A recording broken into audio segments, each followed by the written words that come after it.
What up, T-Bits? It's your girl T, and I am going to be sharing an awesome dressing recipe today. Not stuffing. Black folks make dressing, so we're making dressing today, okay? So here I have some boiling water that I put some chicken gizzards in, some smoked turkey wings. You can use turkey necks as well.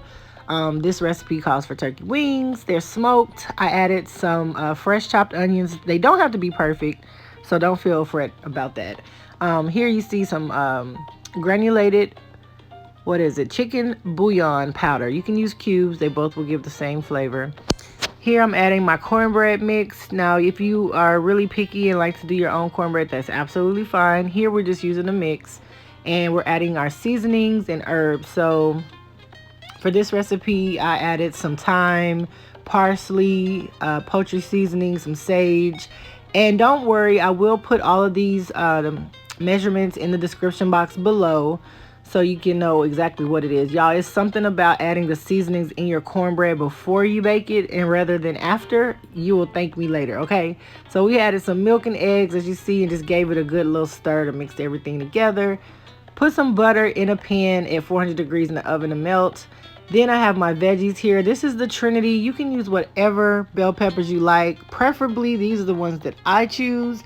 Sometimes I use red as well, but it gives it a nice little flavor. So I just chop these up nice and fine. And then we're going to move on to the pan because we want to saute our veggies.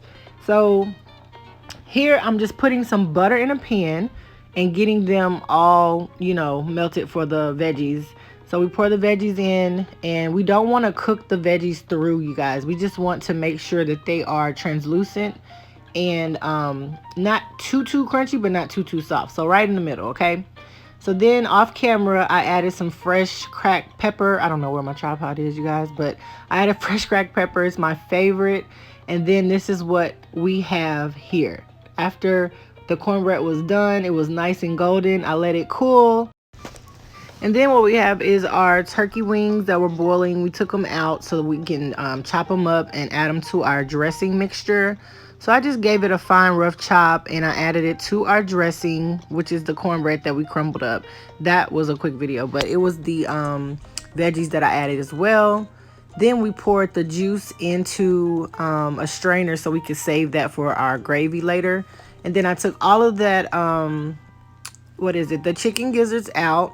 And we're going to chop these as well and add these to our dressing. This is what it looks like. I saved some of it for the gravy that I'll have on another video. It'll be in the link below as well.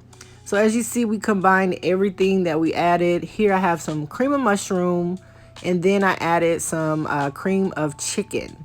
Okay, so another key tip is to save your can, because that juice that we drained, we're going to pour it in our can and get all that goodness out of that can, okay? We don't want to throw that away because that's good flavor that we can add to our dressing on top of the juice that we saved. So here I'm just stirring it up, getting all that goodness off the bottom and the sides of the can, so we can then pour it into our dressing. And this is what it's starting to look like. It's coming together, you guys.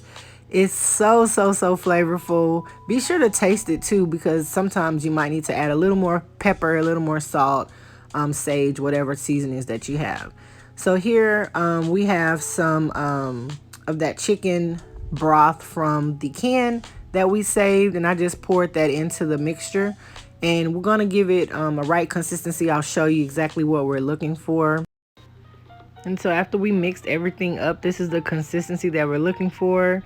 Not too wet, not too dry. You want it like right in the middle. So as you can see here, it is a nice consistency that we want, because in the oven it's going to dry out some more. And we're going to put this on 350 so we don't burn the top. And it's going to cook at a nice and low, steady temperature. Here's what it looks like in the pan. And once we took it out after about 40 minutes, voila, this is what we ended up with. Thank you guys for watching. Don't forget to like, comment, and subscribe. Bye, T-Bits.